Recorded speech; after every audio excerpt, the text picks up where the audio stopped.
right, so now we're going to put those three laws together that we've learned about. Boyle's law, volume and pressure vary inversely. So the way we write that, I'm going to move these guys out of the way.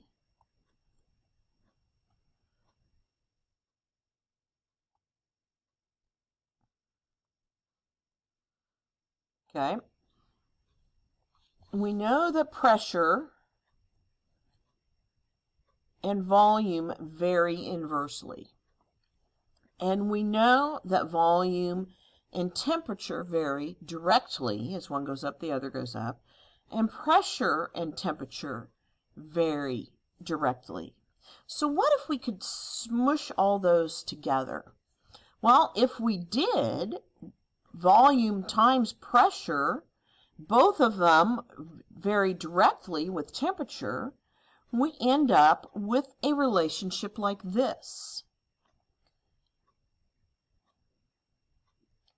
The volume, pressure, and temperature of a gas at condition A are going to be equal to the volume times pressure divided by temperature at condition B. So you just have to plug in the numbers. So let's do the first one. We have a volume of 888 milliliters. We have a temperature of 14 Celsius, and we have a pressure of 93.3 atmospheres. Our temperature is going to go up to 56, and our pressure is going to drop to 70. So we are going to solve for volume. So if I plug these in, 888 milliliters times what, that's my volume, my pressure is 93 kilopascals, divided by my initial temperature, which is 14 plus 2, 73, which would be 287. That is set equal to V2 times P2 over T2. Well, V2 is what we're solving for. Our second pressure is 70. Oh, I did this wrong. It's not kPa, it's atmospheres. I'm sorry. I'm not going to go back and fix it. 70 atm, and our new temperature is 56.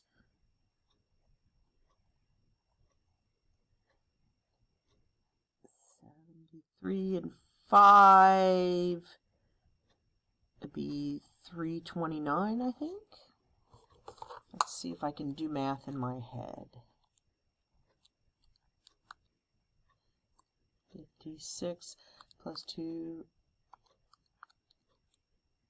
56 plus 273, 329. Look at that. I've still got it. Now we plug and chug. So you may want to simplify all this down. You can do 888 times 93.3 divided by 287. If you do this side of the equals, you get 288.677. I'm going to leave that with lots of numbers in it. If we do this side, we have V2, we can take 70, divided by 329, so we'll have V2 times 0.212765.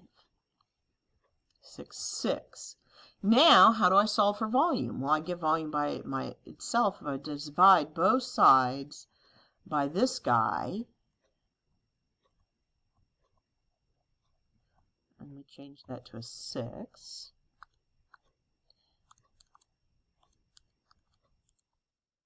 And our new volume will be 1,356.78 milliliters. Now, that obviously has way more sig figs than we need. We need 3. So we're going to go 1360 milliliters. All right. The next one has a gas with a volume here, temperature here, pressure here. The new gas, volume is going to be there. And temperature, which I didn't spell right, is there. So we're solving for pressure.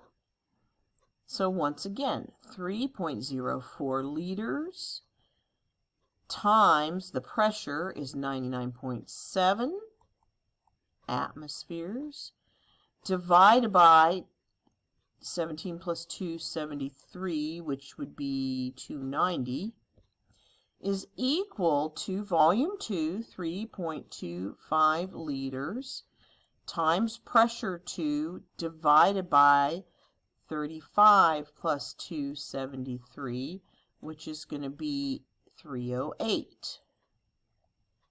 All right?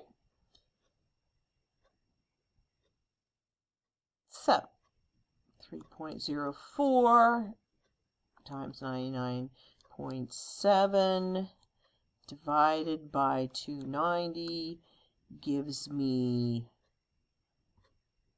1.04. 3.25 divided by 308 gives me 0.01055 P2 times that. Divide both sides, 0.01055.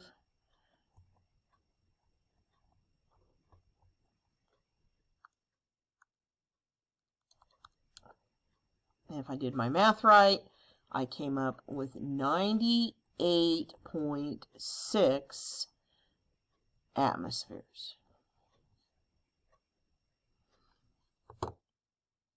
All right. Next on our plate,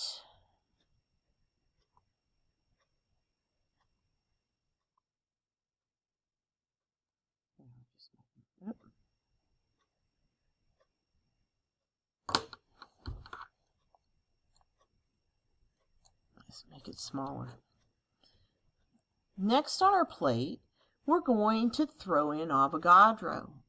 When we talked about gas problems last week, we talked about the fact that pressure is affected by temperature and affected by volume and affected by the number of particles. So now we're going to throw the number of particles in there. We know that the volumes, the equal numbers, or first of all, Avogadro discovered that equal volumes of gases held at constant temperature and pressure have equal numbers of particles. So that means that numbers of particles vary directly with volume. And so volume, number of particles is to volume V2. All right?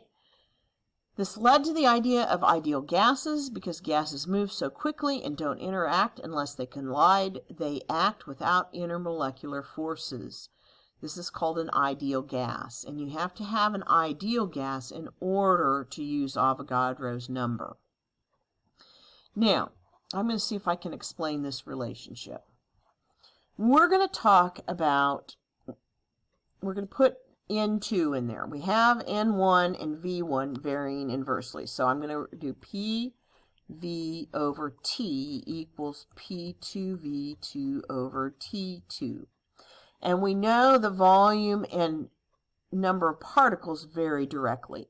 Since volume's on top here, we can put T times N and T times N2, and those will vary directly. All right? Now, that's all good. Wouldn't it be nice, though, if we had something to compare it to so we could stop substituting things in? Well, we actually do. We scientists like to simplify things. So we have what is called standard temperature and pressure. at standard temperature and pressure, pressure is equal to 1 degree, or 1 atmosphere, not degrees, and standard temperature is equal to 273 Kelvin, which is 0 degrees Celsius. So literally outside it's well below 273 Kelvin today because it's like 10 degrees outside right now. All right. So we know that standard pressure is 1 atmosphere. Standard temperature is 273. And let's say we have 1 mole. Okay? Avogadro said that if you have particles at equal pressures and temperatures, you're going to have the same number of particles. So we're going to substitute all of these in over here into our second set of variables. So PV over NT is going to be equal to 1 atmosphere. We need a volume. We'll talk about that here in a second. 273 Kelvin times 1 mole. Now, what can we use for the volume? Well, it just so happens by applying Avogadro's number and applying some of the pressures and temperatures here, we actually come up with what's called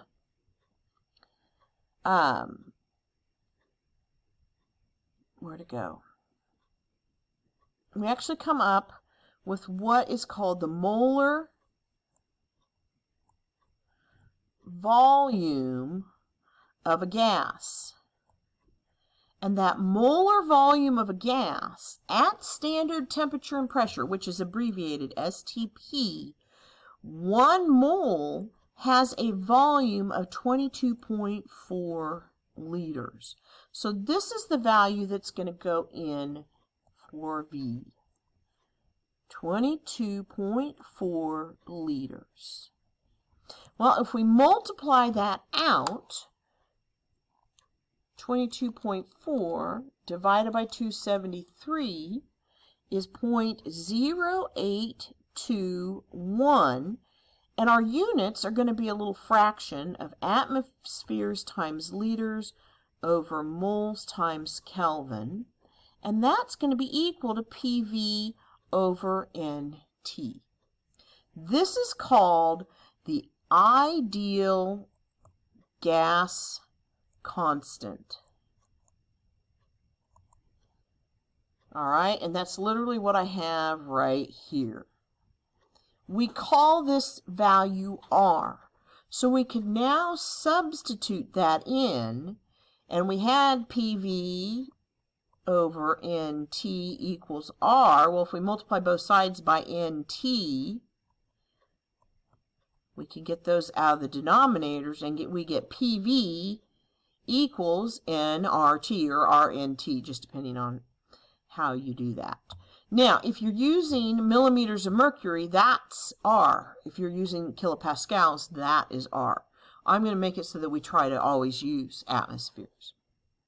And if you're given something else, change it to atmospheres. If you're given millimeters of mercury, change it to atmospheres. If you're given kilopascals, change it to atmospheres. All right? This is what we call the ideal gas law.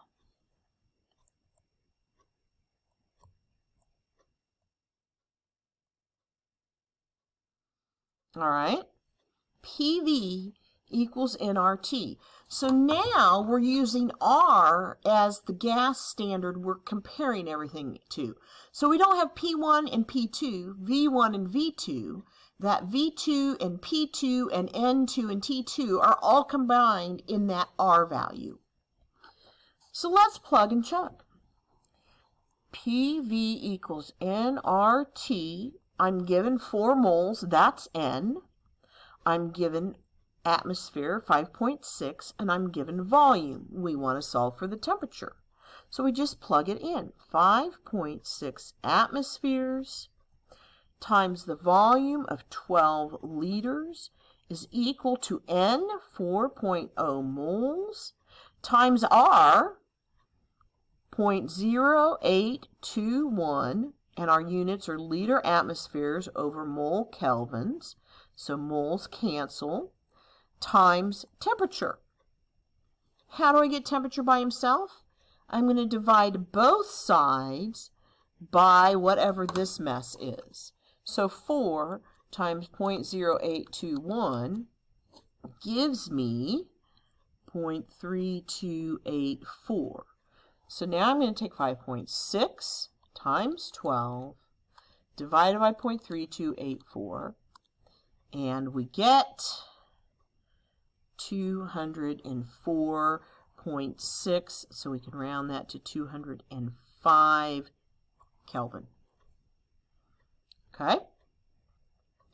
The next one, we're given pressure, we're given volume, and we're given temperature. So this time we're going to solve for the number of moles. So P, pressure is 1.2 atmospheres. V is 31 liters, is equal to N, that's what we're solving for, times R, 0.0821 liter atmospheres over mole Kelvin, times temperature, and our temperature is 87, but don't forget we have to convert that to 73 plus 87 gives us 360. So now we just plug and chug. I'm going to bring these both over, 0.0821 liter atmospheres over mole Kelvin. Atmospheres and liters cancel. I have to put my Kelvin in there, 360 Kelvin. That cancels, and that's going to leave us with moles, which is what we're solving for. 1.2 times 31 divided by 0.0821 divided by 360, and I get 1.26 moles of gas. Number 3, if I contain 3 moles of gas in a container, so now I've got N given, and I have my volume given, and I have my temperature given, I'm going to solve for pressure. So P is what we're solving for. Our volume is 60 liters.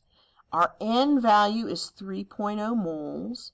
R is 0.0821 liter atmospheres over mole Kelvin. And temperature is 400 K.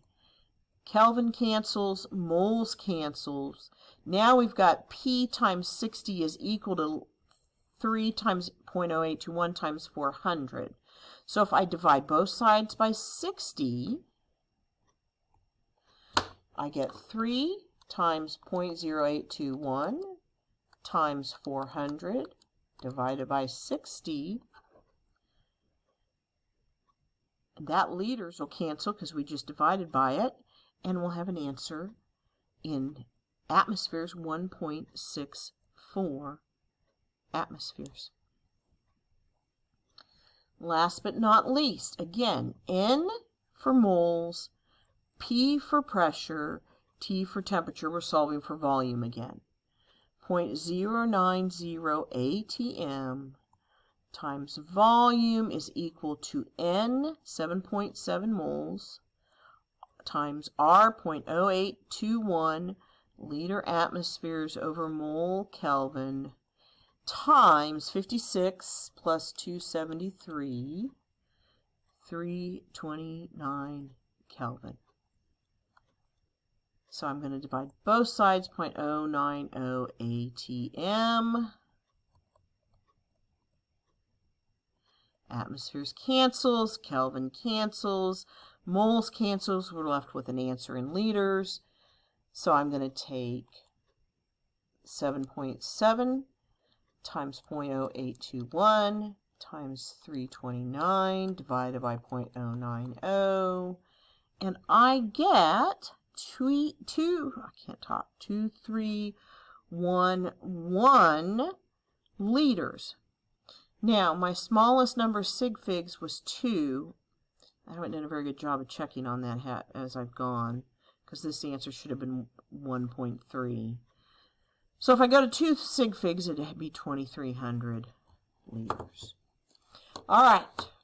So hopefully you've worked through this as we've gone, and we'll be able to work on these problems some more in class together.